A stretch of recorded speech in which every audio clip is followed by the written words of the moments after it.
Hello, all you positive heads out there. It's so good to be back with all you beautiful reflections of the one source consciousness that creates and animates all things. If you're new to this podcast, of course, we're super happy to have you here. And if you've been listening and enjoying for a while, I would be super grateful if you would please take a moment to give us a review on Apple Podcasts. It's one of the best and simplest ways to pay it forward and help others find the show so that they too can tap into the powerful perspectives and positive vibrations we are collectively emanating. The other unique and magical way to share this show is by sending any friends you think would benefit from listening to this podcast our Game with the Universe link at positivehead.com/game. Also listed in the show notes, which will serve them up a quote-unquote random episode when they click it. Just instruct them before clicking the link to close their eyes for a moment and sincerely ask the universe to queue up the episode that contains the insight and perspectives that they most need to hear at this point in their life journey, and then click to listen to whatever episode is synchronistically served up to them. I have heard time and time again from people about the incredible results they received playing the game. So just tell your friends magical results are guaranteed or their karma back.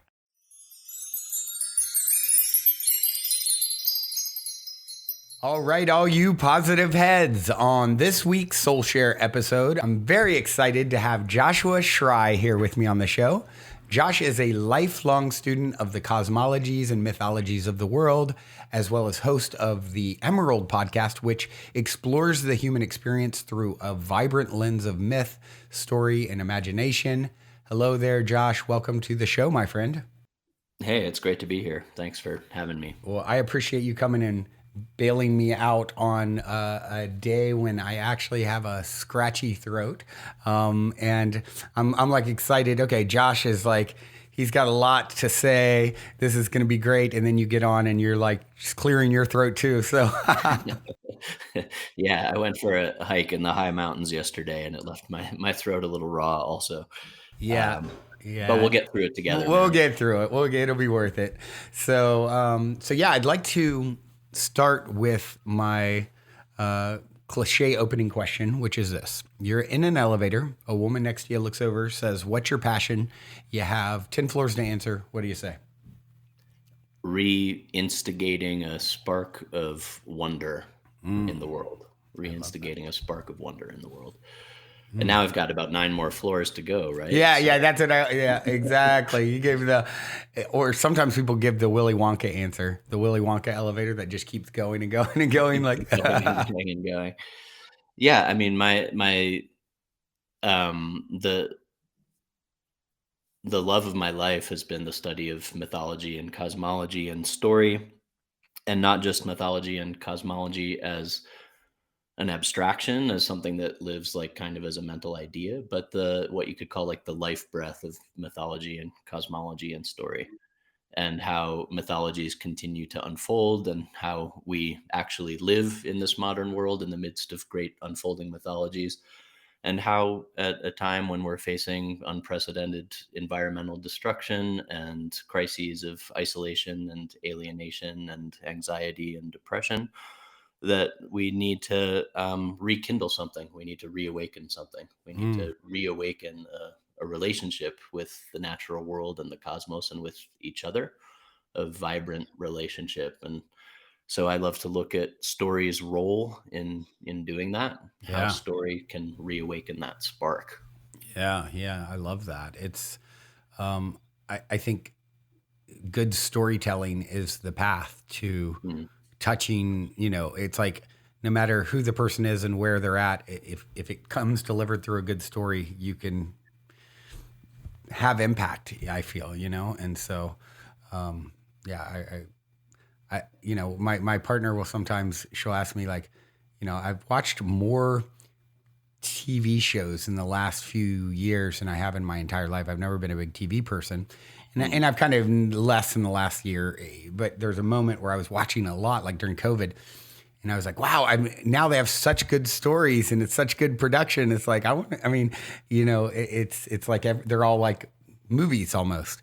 And I think that's it. After a while, you start seeing, okay, it's kind of redundant, or this idea that, you probably heard this sort of idea that every story is ultimately the hero's journey in some way.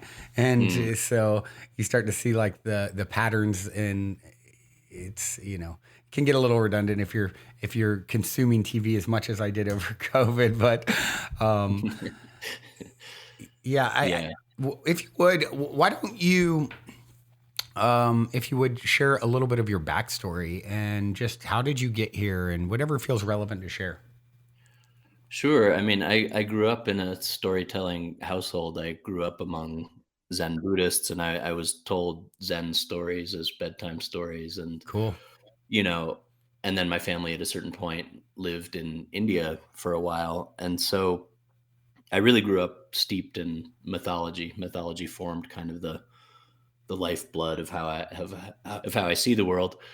And um for me, I think the myths have always and stories have always been something alive. They've always been something that were at work in me and at work in my life. And so, as I grew into like study and spiritual practice and this kind of thing, what I saw in the West, in the modern West, is a tendency to kind of abstract story, a tendency to make things just kind of analogies for something else. Mm-hmm. So what is missed in this is the power of story to transmit, the power of story to affect lives, the power of story to stir emotions, the power of story to stir wonder. Mm. And so through various traditions I'd studied, I'd felt that power. I'd felt, and I think everyone has had an experience of maybe sitting around a fire and listening to a storyteller,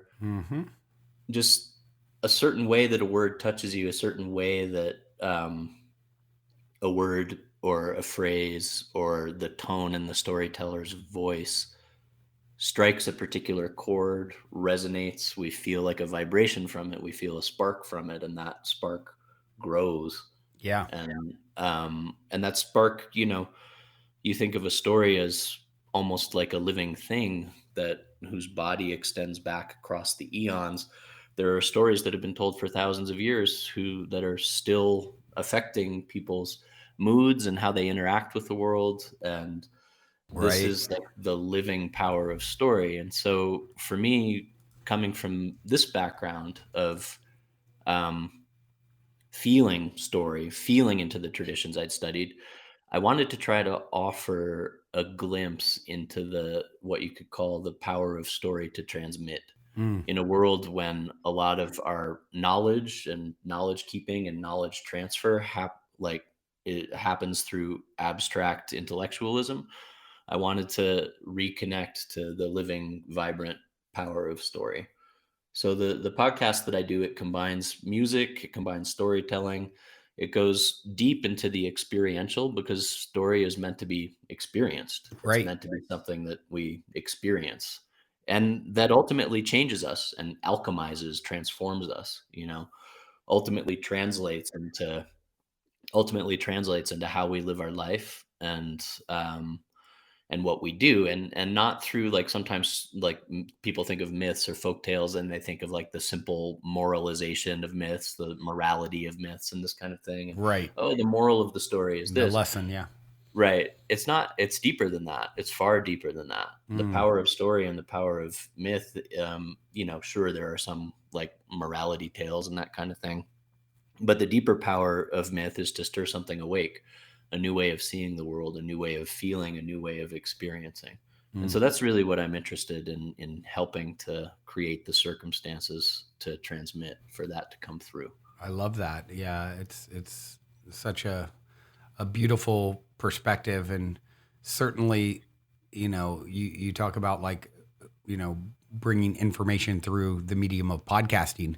Mm. That's what's jumped out about your show to me was like, oh wow, this guy's doing something really creative and different, and approaching it from that different angle. And I think that's yeah, I love the creative energy of it all too. You know, Mm. Yeah, and and I love a good book, and books have their place. I mean, I have plenty of books in my library, and books can transmit sometimes. Like you see the words kind of leap off the page. You're Yeah. reading it, it grabs your attention, and there's a spark there. Yeah. But spoken word transmits in a different way. Yeah. It awakens in a different way. And I think we're living in an age where we need again to be reacquainted with wonder, and Mm. story is a very powerful medium through which that can happen. Yeah. Yeah. Yes, absolutely. I think of my friend whose Instagram is Wish Wonder, and he's a magician, and his whole thing is like, I mean, I see him blow people's minds all the time, Mm, and it's tapping into. He loves his job. He's so good at it. I don't know how he pulls off some of the things he pulls off, and it's just like that sense of wonder that it snaps people into in the moment when, you know, he, they reach into their coat pocket and there's the card that they signed and put in the deck way earlier or whatever it is. mm, I mean, I've seen him do things that just are absolutely incredible, and it's one of the things that he also always talks about is like, we're in a dream. What are you dreaming right now? mm, And it's like, so it's bringing that wonder. It's realizing the state of the situation in which you find yourself, and are you marveling at it, or have you basically segmented everything into some scientific perspective that's it's so easy to get, of course, caught in the you know in the day-to-day grind of life. And mm. I think at all costs we need to find our way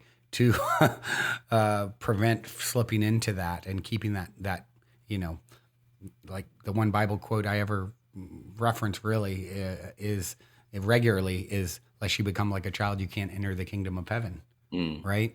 And so I think it's so important to keep that wonderment Yeah, about us. and that reminds me, like becoming like a child reminds me of that wide-eyed gaze, Yep. and that in the fairy tales there are the stories of the young daughter entering the fairy wood, and with that kind of wide-eyed gaze, and open to that which is around us, open to Yeah. being taken on a journey. And I think what you're saying about like magic and your friend, it's an understanding that human beings long to be taken on a journey. Yeah. This it's the way that human attention works, it's the way that we learn, it's the way that transformation happens.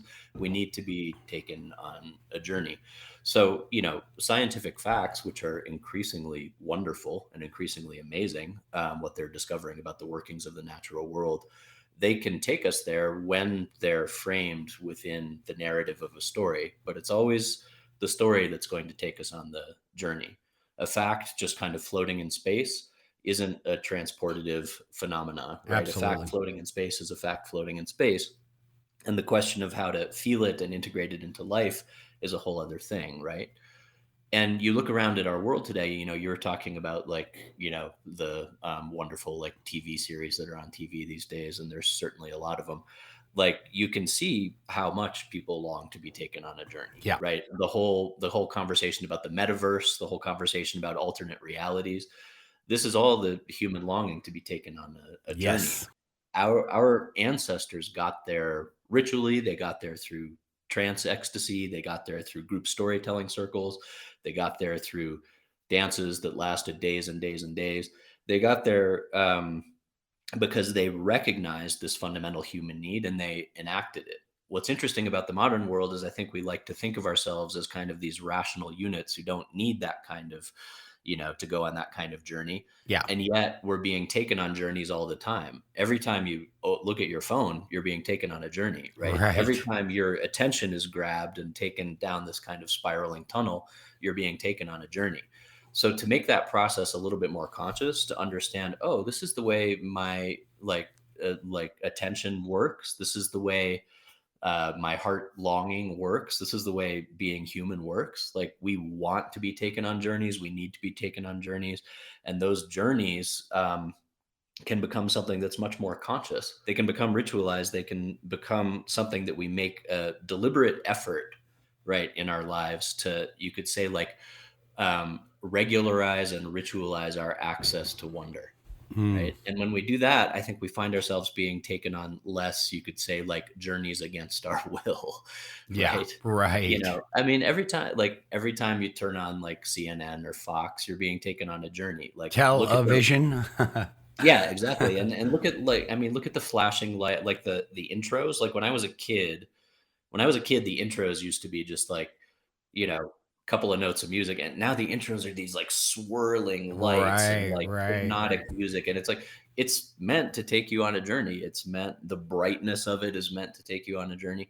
All of this is working with what traditionally was called magic. All of it's working with human attention and taking human attention in a certain place.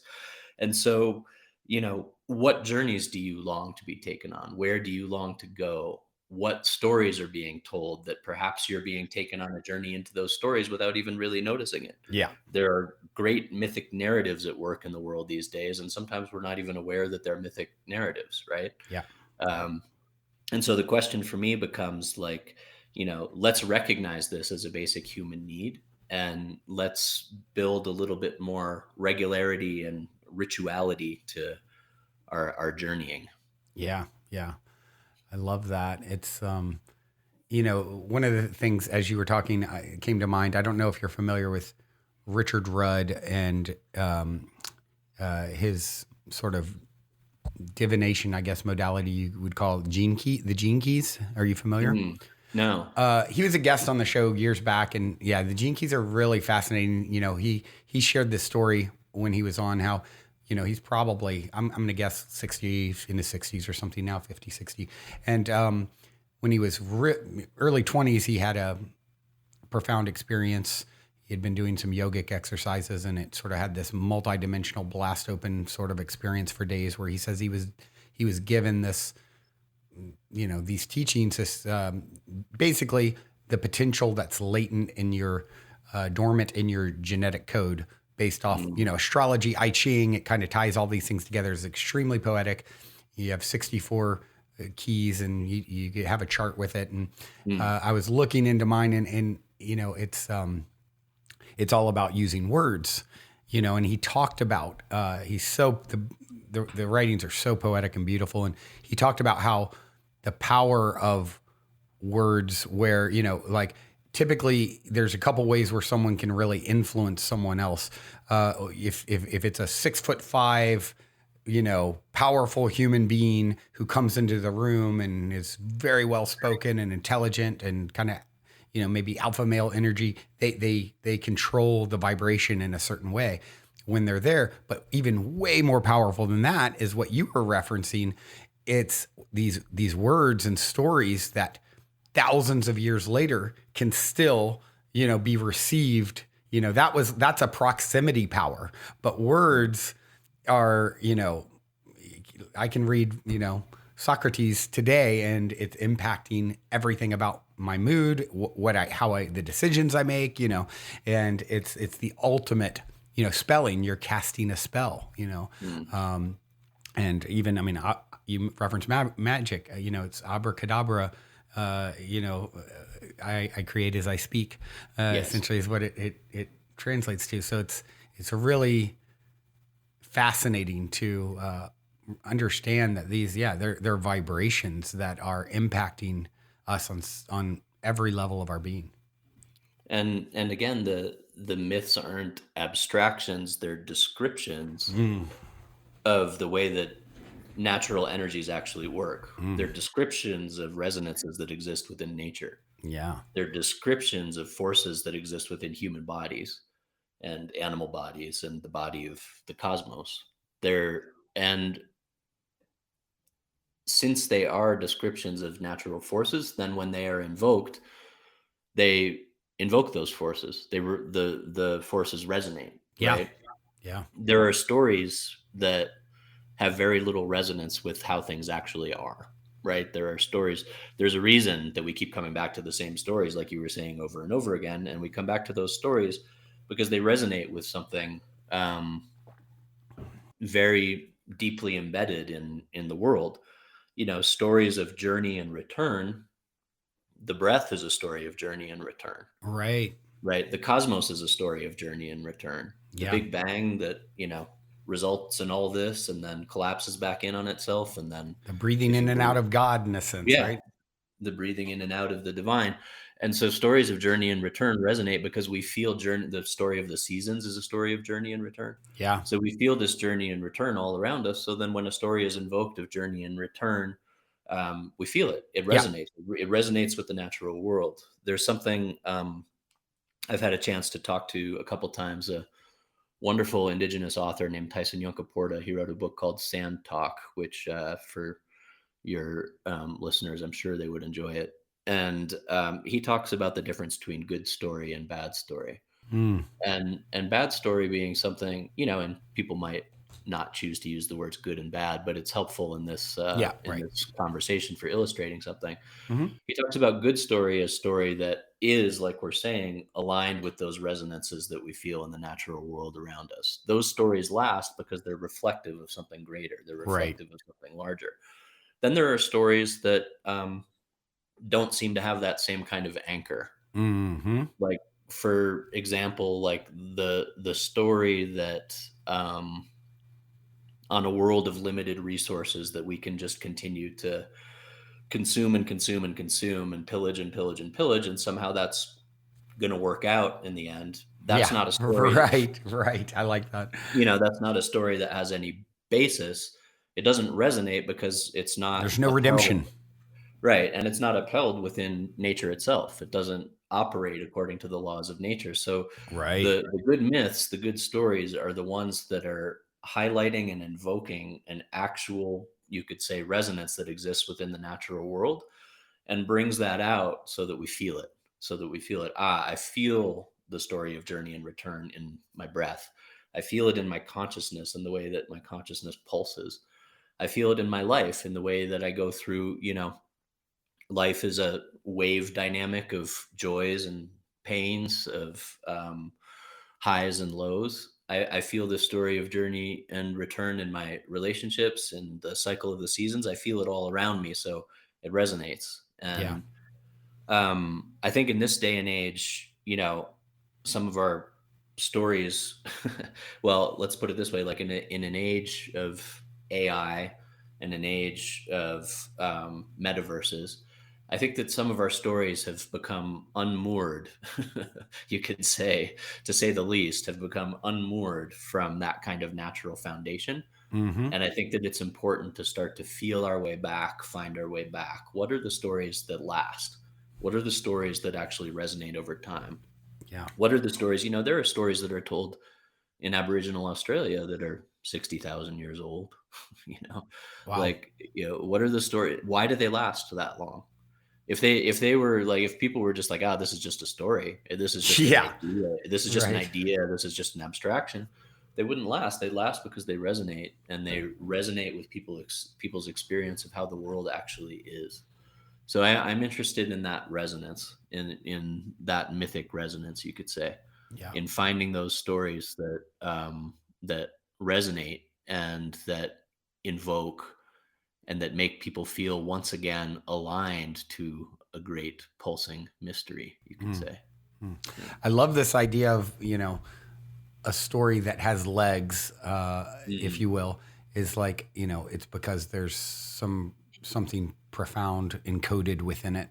mm, Otherwise, it would fizzle, and it's like a timeless song versus a really bad moment where we're all embarrassed that we listened to it, and and yeah, it makes so much sense that exists, for us. And I think of, even with that mentioning that, I think of another book that I really love called Return of the Bird Tribes. mm. And are you familiar with this book by any chance? I am familiar with it, but I'm familiar with it not on the level of being able to, like, drop quotes from it or anything like that. Yeah, it's been a while since I've read it as Yeah, well, but me it was too. very impactful. It's supposedly channeled text, extremely poetic and beautiful, and this story of undocumented, coming through this supposed channel, whose writing can carry, of what happened, 1,000 years ago with some native tribes, and a story that unfolded and this beautiful story, and then a prophecy that came about how the bird tribes would return, you know, in the future to come back to raise the consciousness on the planet, to wake up the planet through frequency and vibration encoded into music, Mm. as an example. And it's I think music is a great example of something that it's like in sort of this idea that there can be codes, sort of keys that are embedded in these notes and frequencies and particular songs that just unlock something in the people who are meant. It's like some people, it's a key in that fits certain people, and then it's like can just trigger them awake to their remembering of their divine self and et cetera. And I Mm. think that's a really beautiful concept and really resonates with me. Yeah, and it gets to like something that's very commonly said and often said, I think, without any substance behind it, right? Which is that it's all vibration, right? Hmm. Hmm. That's said a lot. Yeah. And then like the beauties and profundities and glories of what that actually means and how that manifests and what that means as far as like the role of human beings, for example, like tradition after tradition and culture after culture see that the human role is to find the songs that are embedded in the land. Mm. And the songs and the stories, originally songs and stories weren't two separate things, like bardic, poetic meter, song, story. This is Right. all one flow, one outflow of the cosmos, right? Right. So we as human beings, we find ways to tune ourselves to that outflow, and we receive into the instrument of the individual being, like those songs and stories. And then our role is to utter back. Our role is to amplify, you could say, the songs of the land. Yeah. So you see traditions that are very, very attuned to the songs of the land, and they see the human role is to amplify that. And this is interesting in terms of like kind of modern, I think humans are understandably feeling a lot of guilt and shame these days about being human, Yeah. like Right. with the destruction that we've caused. And the tendency with that can be kind of this like, oh, well, let's just leave nature alone kind of thing. Like, Hmm. Hmm. let's fence off as much of nature as possible, much wilderness as possible, and that'll be untouched land. Hmm. But it's actually very few native traditions have this idea of totally untouched land. Really, Hmm. they see that human beings have a deeply powerful and necessary role to play within the relationship with land, and that's to sing the songs of the land. That's to caretake the land materially, but to also caretake it through telling its story and singing its Mm. story, Mm. and finding those songs again. So it's a vigorous role. It's not a hands off role. And there's land. You know, if if you've ever stepped into what you could call a space of like enchanted land, Hmm. like land that just feels different. It just feels different. Hmm. The area where I live, there are Pueblo cultures here who continue to sing the songs of the land as they have for a very, very long time. I mean, obviously, it's been disrupted with modern colonialism, but it's also a fairly intact tradition. Hmm. And there's something about the land, New Mexico is called the land of enchantment. And there's something about the land here that you can feel like, oh, there's a vibrant relationship happening here. Yeah. Right. And then I've been to land that was, you could say, like physically beautiful, Hmm. but it felt like the stories and songs of that land had been muted. Mm. Right. Like, have you ever been to like land that's okay, this is nice, but it just feels like something's not like It's like a awake. perfect. I think of a perfectly planned community, like where my parents Mm. live, Irvine, California. It's like one of the most planned communities ever, and everything's like perfect parks and perfect, and yet, yeah, it's kind of cookie cutter in a way. Right, like where's the vibrancy? Where's the And so that balance of vibrancy isn't just a question of like let's leave the land totally alone.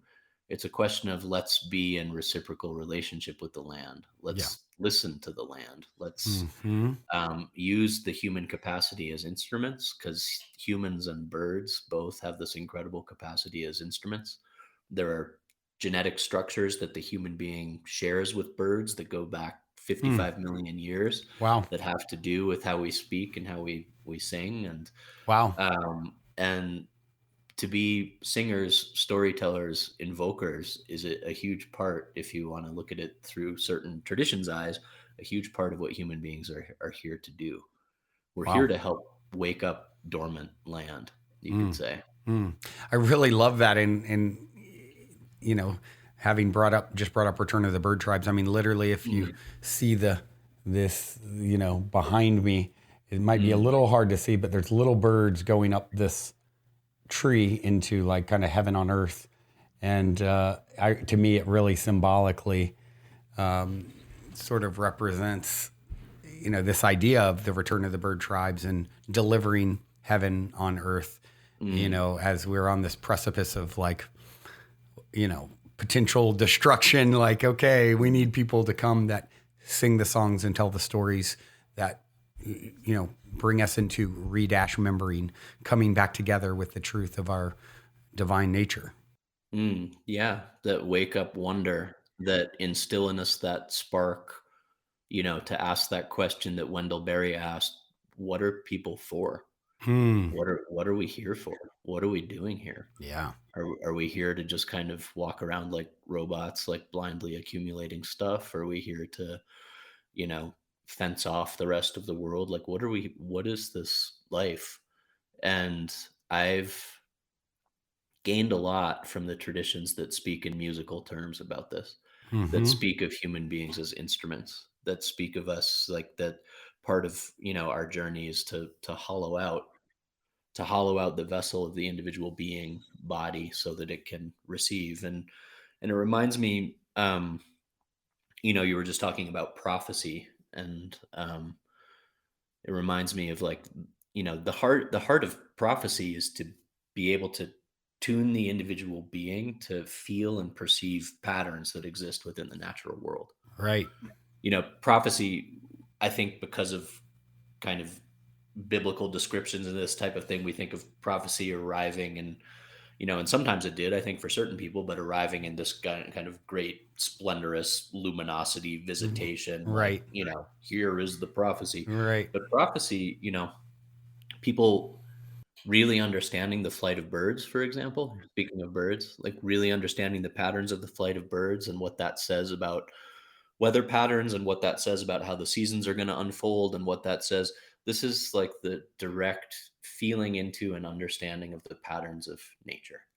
It's understanding patterns that exist all around us. It's not separate from the natural world whatsoever, right? Prophecy is a function of the natural world. It's a function, of people being attuned enough to be able to pick up on this. And what's interesting in our day and age, I think, is that like, because we don't really have a societal role for the prophets, right? The people who are able to pick up on these patterns. I mean, one thing can happen is that that person is kind of like patholo- pathologized as like a wacko, right? It's like, Mm-hmm. they're kind of off to the side.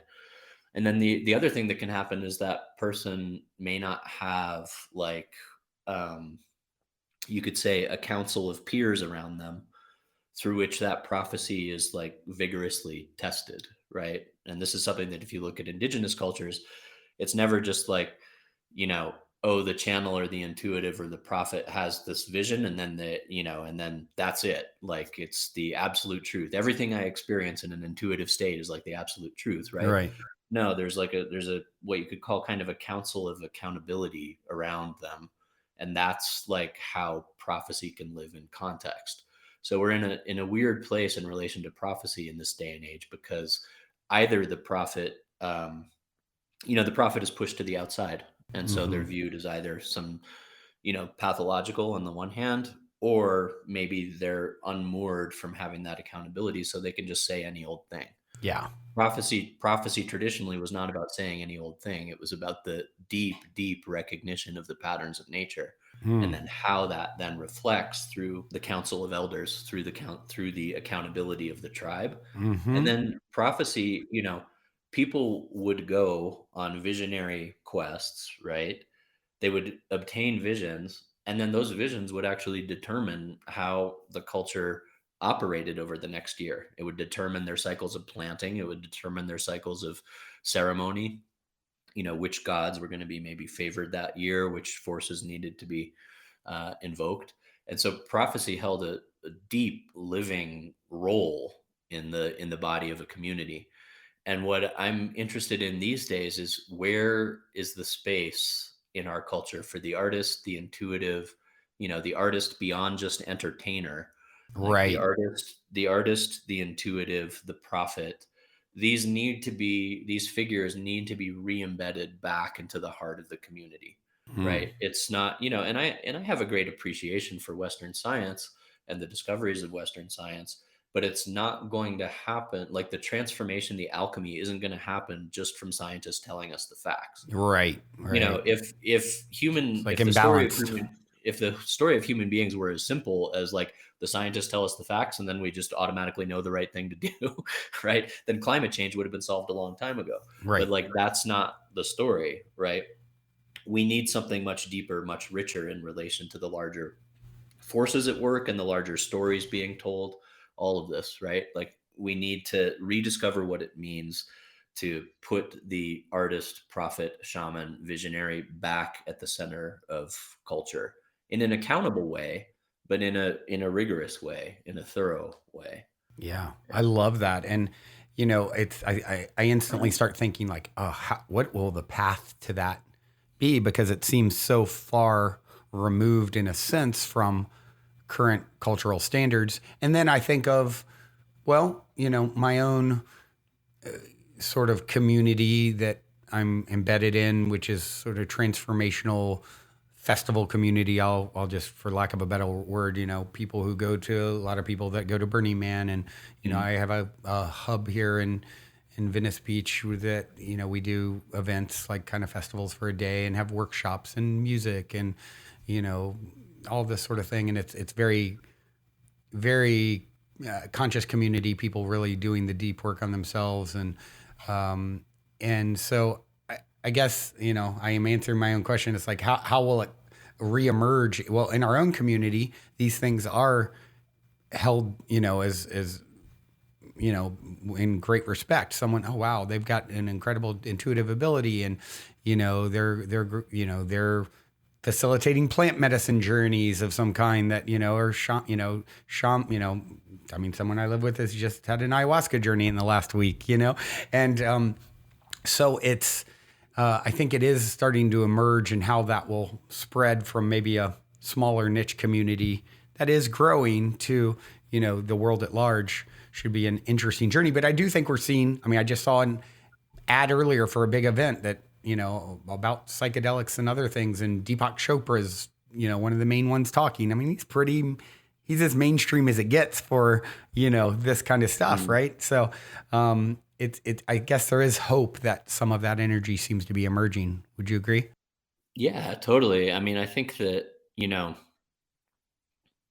reemergence of psychedelics is going to play a huge role in all this. I Yeah. think that it's going to awaken wonder and stories and different ways of seeing things, and the place of the intuitive and the visionary. I think it's going to do a lot of other things too, and, like, might have some strange and interesting consequences, as all things do in our modern world, right? But Yeah. I think that it's part of it. I think it's part of the recognition of this type of necessity. And I think that and I see what you see, which is that it's happening on in many different scenes and on many different levels. There is a sense of return to the animate, return to the mythic, the place of the intuitive, the place of the visionary. I think I definitely see it emerging. I didn't know when I started the podcast that there would be, a good amount of people resonating with what I'm talking about, and Right. I was surprised by how it's grown, and the resonance that people are feeling around it. And so, to me, it's a sign that, yes, this is a topic. It's almost like the narratives that we've been given about what it means to be a human being have almost all failed us. Yeah. Right. I mean, this has been called, like, the kind of the crisis of meaning, I think. And like, Jamie Wheel talks about this, the narrative that you're just supposed to be a good Catholic and obey the edicts of the church, like that clearly failed us. But the narratives that came afterwards, the humanist narratives, the scientific narratives, the narratives of the free market, these narratives, all in their own way, are failing us because there's something deeply innate to being a human being in terms of our relationship with the natural world that is not being hit at with any of those narratives. And I think people are in a place where they need to reawaken a deeper narrative.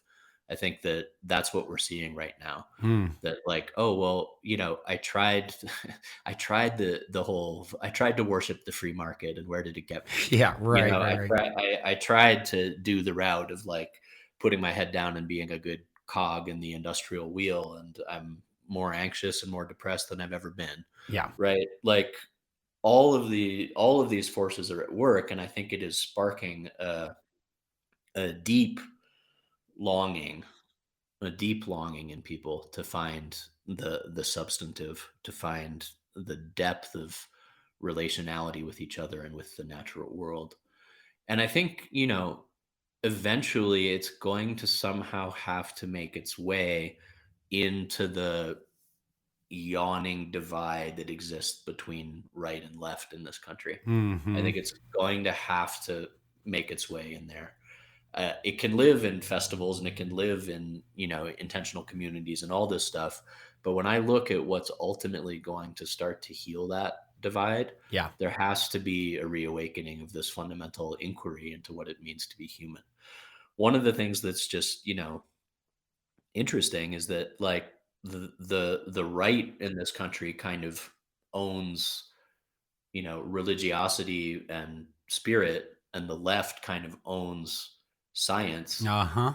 And this is a, you know this is a I think this is a deep wound, a deep fracture, a deep divide.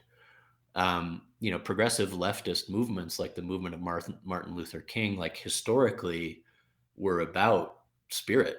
They were about, again, like what it deeply means to be a human and what is our relationship with each other and with the cosmos. And I think we need to find a little bit more of that again. I think we need to find, rekindle a relationship with spirit, with the animate again. And spirit and animate might not be words that everyone resonates with, but again, it's about that deep fundamental question on a felt level, like what are we here for? What are we here to do? What are we in relation with? What has gone missing in this rush towards modernity, right? Hmm. What in the modern world has been lost? And I think that there is the opportunity, um, should people on either side be willing to, um, shake off their deeply held dogmas.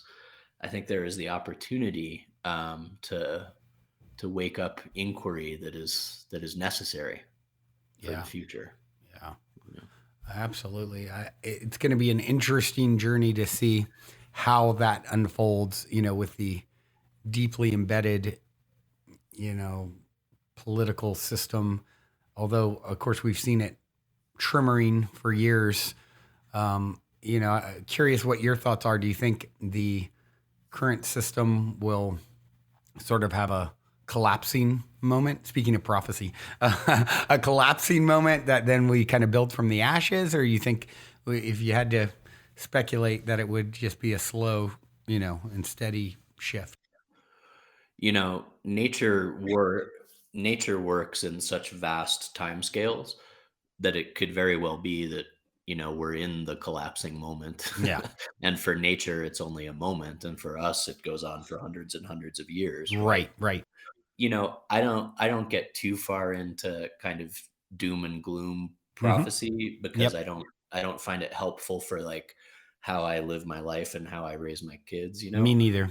But Same. I do like to look at patterns, and I do like to look at wave dynamics. And I think what you're seeing now is a lot of the indicators of so-called progress have reached their peak. And I think you're seeing downturns in things like life expectancy. You're seeing downturns, um, that indicate that the the story that we told, again, the mythic narrative that we told ourselves, that we could just keep going up, up, up, up, up, up, up, up, up. Well, if you have a basic understanding of the laws of nature and how like waves in the ocean work, you know that you can only go up proportional to your foundation. And once you get past what that foundation can support, then that wave turns in a different direction. And I think we're Right. seeing that. And I think I think that's one of the things that hopefully is going to provoke a renewed inquiry into, what are we doing? What are we doing here? What is this for? And maybe start to um, take our thinking and our imagination and our vast human potential into some deep solutions. Mm. That's my hope. But I think it's going to get very weird along the way. I think it's already weird, but I think it's about to get weirder. I Yeah. think that what AI is going to bring in the next 2 years, things are going to get weird. I think that there's positive aspects of psychedelics reaching more and more people, but then I think that also has the potentiality to branch off into all kinds of strange, cults and belief systems and all this kind Yep. of stuff. Yep. And I think it's going to get weird. And I think within that, the natural tendency is going to be when we realize, I think, the internet is already a place that you have to have serious qualms about trusting, right? Trusting information, trusting the truth. I think that's even going to get weirder. So I think that the natural pendulum swing against that is that people are going to find a return to trusting their neighbor, to trusting Yeah. each other, to like, okay, I can't even go into the media verse at all without becoming deeply dragged into narratives that I have no idea if they're true or not. I So don't know what if can I that's a read? video of Josh. Like Exactly. someone could have Right. just made that in a deep fake, Am I even here? Yeah, And, right. and we joke about it, and I don't think we even have fully grasped the scope of what like deep fake is going to be. It like, Yeah, right. like the Center for Humane Technology is talking about like what that's actually going to mean. And it's going to mean some like ability to discern reality through the medium of the internet is going to become less and less and less and less possible. Hmm. And within this, it's going to drive us, I hope. I mean, I think it's going to drive some people into all kinds of, strange paradigms, but I think it's going to drive some of us, hopefully, into renewing, like, oh, I can touch you, I can hear your words, I can breathe with Yeah. you, heart to heart. And because we Yep. can breathe together, and because we're right here sharing this space, I may not agree with everything that you say. And this is something that's so interesting because it's like the internet forces us to like try to agree with like everything a person says. And if we don't agree, then they're like, Right. Throw the but baby out with if, the bathwater. right, exactly. But then if you actually have an in-depth relationship with your neighbor, like if you're actually in a position like where you're out with somebody in the woods and you need to start a fire together, like it doesn't matter if you disagree on some stuff. The intricacy and complexity of relationality is that we're not all meant to agree on everything. Right. And the question is, can we have deep, textured, loving relationships with each other for who we are, for the person that we are, the neighbor that we are intimately tied to, that we actually depend on in a way that we're not always aware of. So my hope is that this will drive a return. The unreliability of information in the coming years will drive a return to the fire circle, you could say, Hmm. the immediacy of the fire circle. I really love that perspective, and it makes so much sense. And it makes, yeah, I'm literally just starting to um, catalyze, I guess you would say, some in-person gatherings. I'm calling Soul Tribe, SOL. Let's gather outside in a park, and talk about, consciousness, and maybe have someone who gives a talk and someone plays a little music, and doing it on Sunday mornings in lieu of that thing that I think a lot of people are missing. Maybe they grew up with church, they're no longer resonating with that. They're having their own sort of awakening and where to turn to, and they're not fortunate enough to have tapped into a community, that is, there's a lot of like-minded people. So just creating a container just for that very thing. Like let's just get together and like organically, you know, talk and gather, under a tree. And Mm, so I think that it's that makes a lot of sense. Then what a create positive byproduct in a way that will be. should Mm, it go that way, but it makes all the sense that it would. mm. Yeah, it's my hope, a return to the storytelling fire, a Yeah. return to the immediacy of direct interaction with one another.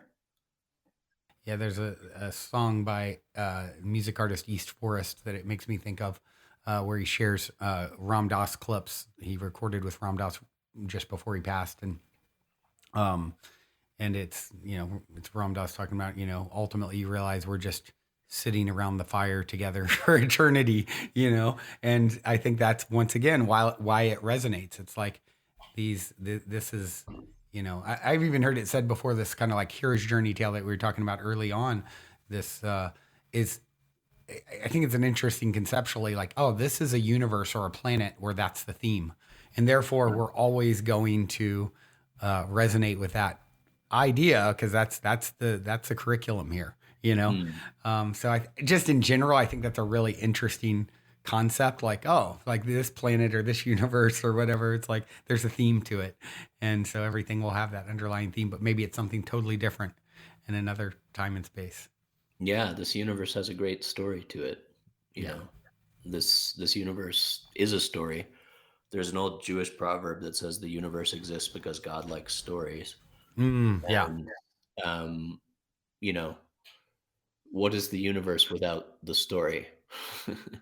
Right? We are all storytellers that are finding our way to the story of the universe. Yeah. And the story of the universe unfolds through each of our individual stories. And Yeah. in the Indian traditions, you get these beautiful descriptions of, how all this is Shakti, how all this is the power, the mother power, um, beholding itself, telling stories about itself, right? All the stories that are being told are the mother goddess telling stories about herself. So Yeah. that as stories leave my lips and leave your lips and leave the lips of storytellers, this is the great vibrational power of creation reimagining itself, re-expressing itself in new, unimagined harmonics and beauties into Mm. infinity. Yes, indeed. Yeah. Speaking of, you know, mythical narratives and, it makes me think of one of the really early podcasts that I did. Great story.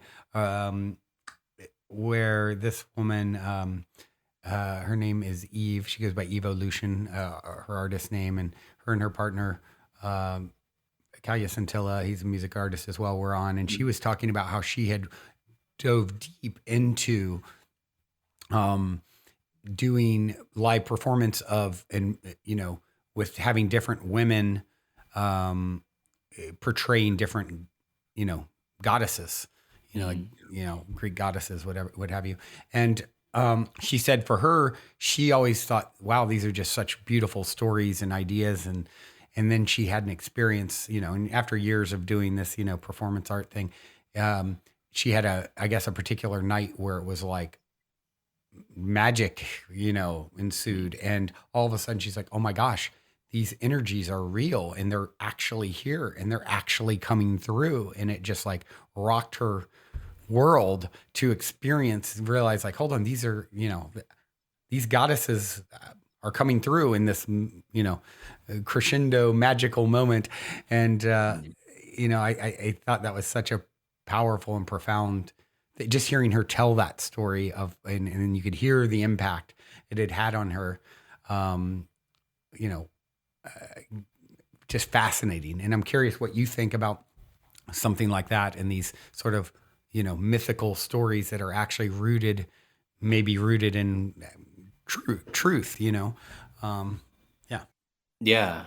Well, what's interesting is like if we look back to the Western origins of theater, Hmm.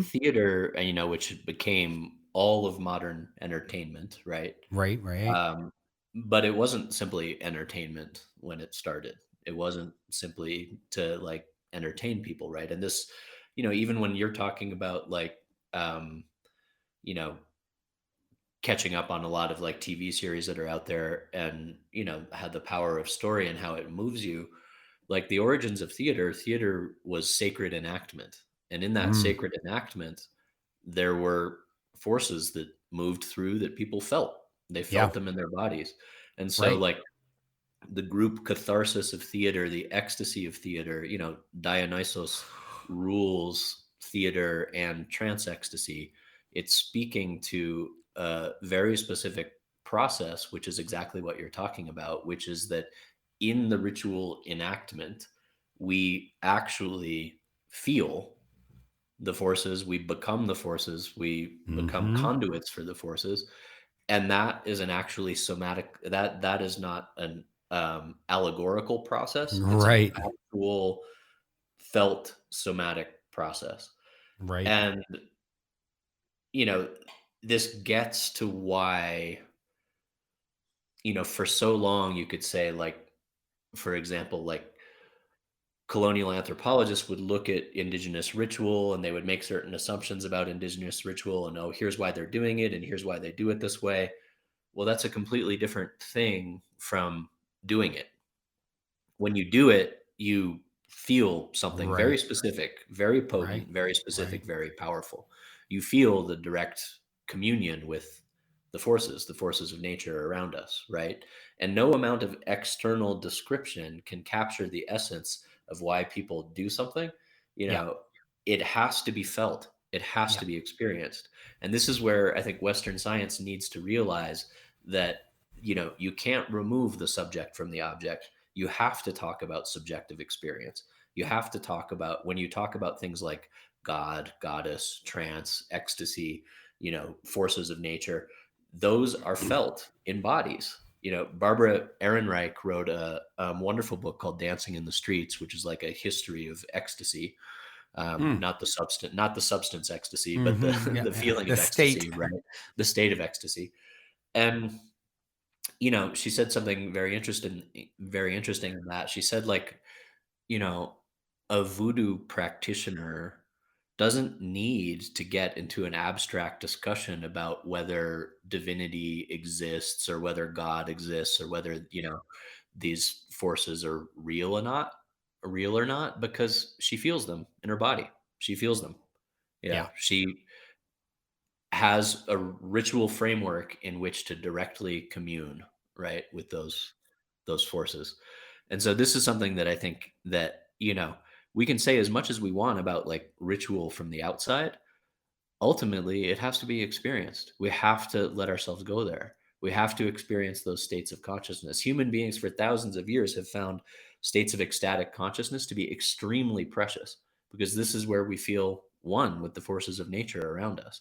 That experience of feeling conjoined, a feeling, you could say, like the individual self kind of like broken open and a great merging with the cosmos, that experience has been essential for human beings forever. And when we lose its essentiality, we find that experience in other ways unconsciously. We, like I said at the beginning, we long to be taken on a journey. And we'll be taken on all kinds of journeys unconsciously if we don't have ways to go on those journeys consciously. So conscious carving out conscious ritual, like, sacred time, sacred space, carving out our calendar of days in which to, feel the full moon or to feel the new moon or to feel the changing of the seasons or to feel the energies of harvest. Like, this is vital human activity. It's absolutely vital.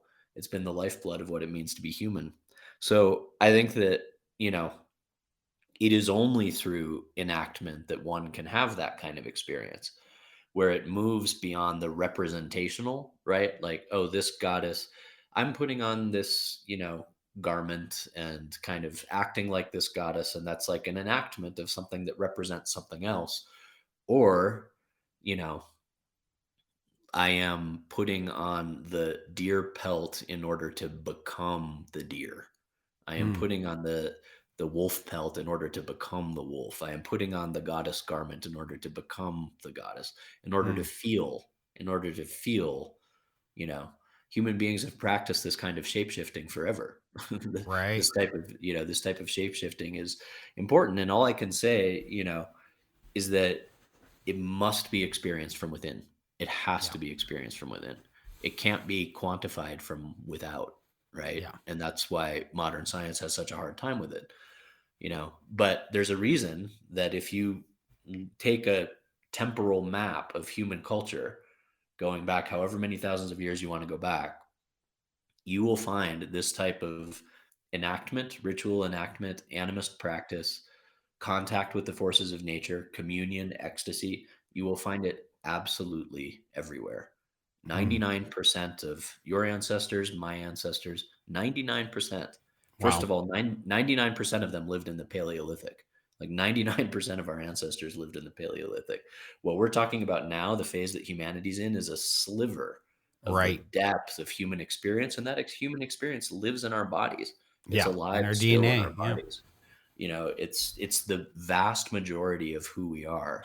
And so sometimes we need to just scrape away a little of the postmodern muck, a little bit of the Yeah. film that we've placed between us and that raw experience of reality, and get back to this raw experience of reality again that is our birthright. It's what we're here to feel, it's what we're here to do.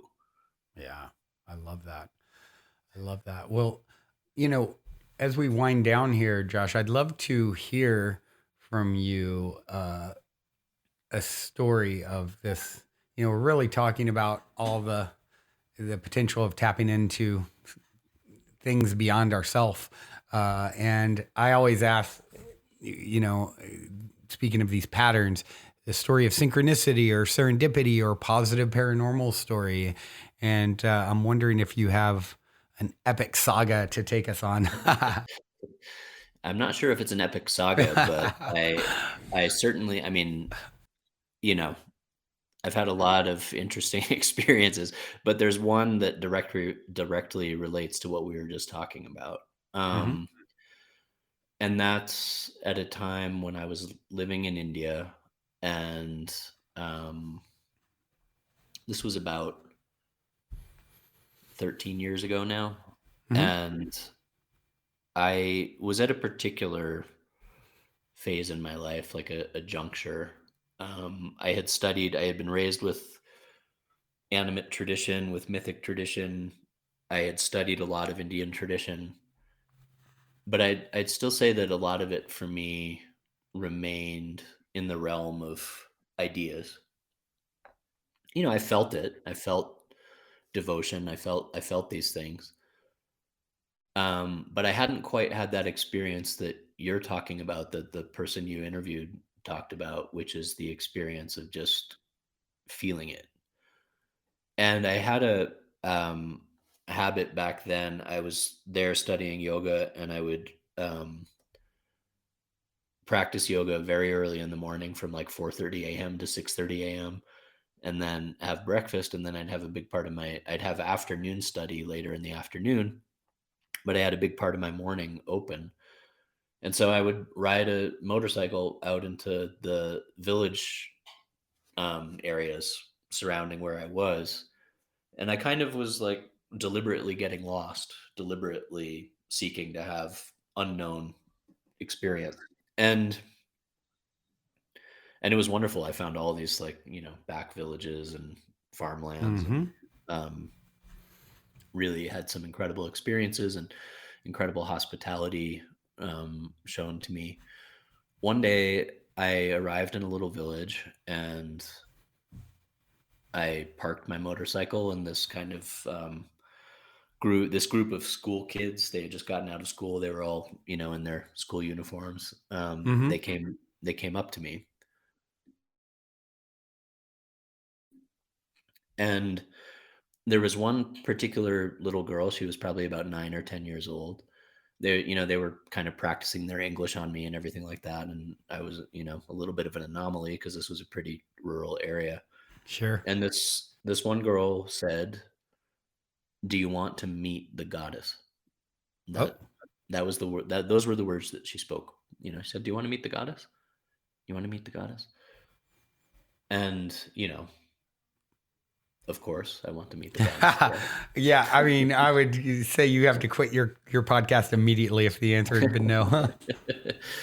And so, yeah, I want to meet the goddess. So she and her friend took me down this little alleyway in the village, Hmm. and um, How fun. past these houses, and I thought she was going to show me just like the Statue or something. the statue, the shrine, and instead she took me into this space, like house space. It looked just kind of like a normal house from the outside. Inside, we walked in and it was dark, and my eyes took a little time to adjust to the light, or to the lack of light. And in this space, it was a mud floor, and on that floor, there were probably about 25 or 30 people sitting, and they were sitting in a circle, and their attention was turned towards uh,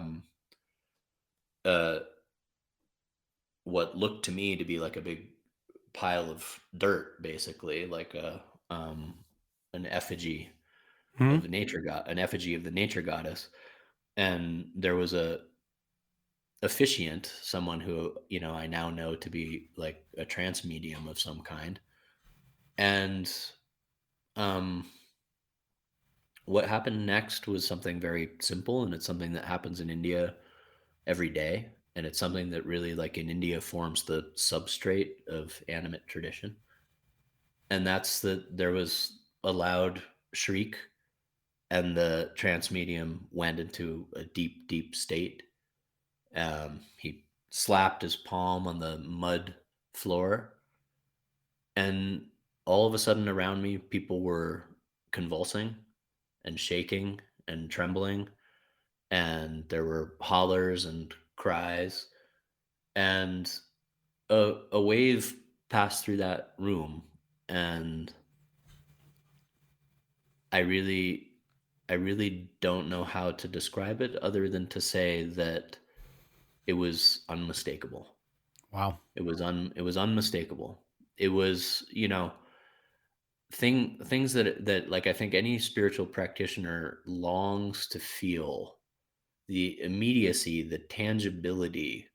Like, are these forces that we're talking about real? Do they exist? I felt a tinge of them. I felt a little taste of them that one time, but do they exist? Yeah. Oh, maybe I took entheogens and I felt it very powerfully, but then, the entheogens wore off, and do they exist? Yeah. And this was just like my entire body, like, I stooped over, I hunched over. I couldn't lift my head. Like, I couldn't lift my head. I couldn't look at the goddess mound. Like, I couldn't even bring myself to look at it. Like, Wow. there was something that was so strong and so tangible and so powerful that filled that room all of a sudden, that it moved through people's bodies and caused them to jerk and convulse and this type of thing.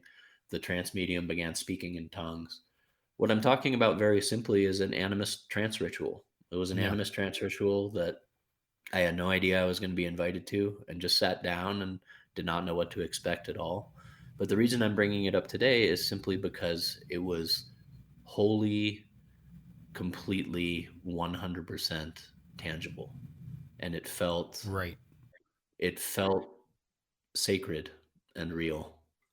And that for me was a great bridge in my life between all of this as idea Yeah. and all of this as felt experience. Yeah.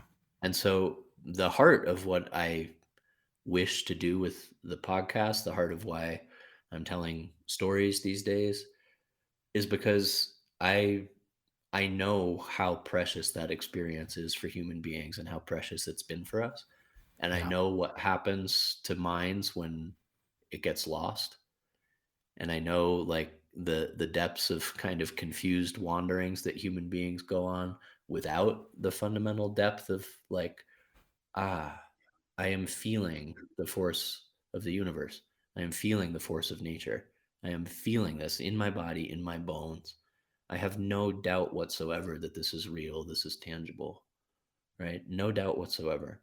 And so my hope is that we can find ways together to start to evoke that feeling, to invoke that feeling, to provide forums, ritual forums, storytelling forums, whatever it is, forums through which that force, this animate force, can awaken and live and be felt in hearts and be felt in minds. That's my deep hope. Amazing. What an inspiring story. And I love, the fact that it's like you said, I think entheogens play such a powerful part for a lot of people. And then you, as the plant medicine wears off or whatever it is that you consumed, like, okay, hold on, am I just, you know, is Right. this just, the substance? And I think as many people have found out, that's just one way. And there's Mm. many paths to tapping into something beyond yourself. And yeah, what a cool, inspiring story. Thanks for sharing. Yeah, sure. And it's just one of many experiences I've had over there. And, you know, I think it's a helpful, for me, it's a helpful reminder to know that there are active traditions of millions of people that for whom the mythic is alive and well, Yep. for whom the animate is felt and real. You know, the like the Yoruban traditions of West Africa, which now extend all the way into Brazil and the Caribbean and this kind of thing. These are traditions with millions and millions and millions of practitioners. Like there is what you could call an animate heartbeat that is alive and well on the Yeah. planet. And it's welcoming. It's not Yeah. culturally exclusive. It opens Yeah. its doors to those who offer it, who come to it with respect. Um, and so, and obviously these days, like we have a lot of feelings about tradition and studying in tradition, but I just wanted to offer that as a way of saying that, you know, um, what you could call the animate force of the cosmos, this living cosmos, is alive and well and Mm, available yeah. and invoked through story and song Yeah. and wants nothing more than to be recognized and named and spoken about and sung about. Love that. I love that.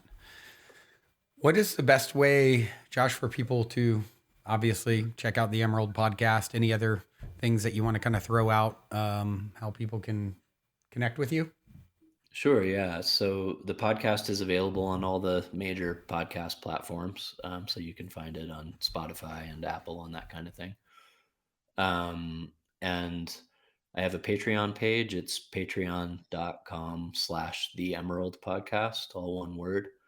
And if people join as patrons, a lot of the reason that I'm able to devote like full time to the podcast is because of patronage. And if people sign on as patrons, which is really low cost, they get access to a study group where twice a month we meet and we have Zoom meetings and talk about mythic topics and go into stories and Cool. go into the topics that I talk about on the podcast a lot deeper. So, yeah, the Patreon page, patreon.com/slash the Emerald podcast is a great place to start if you want to go deeper into the work. And the podcast, The Emerald, is easily findable.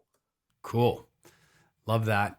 I instantly think of my son, who I'm going to make sure to share this episode with. He is a writer and actor, and I think he will be very interested in checking that out. Mm. So very, very cool.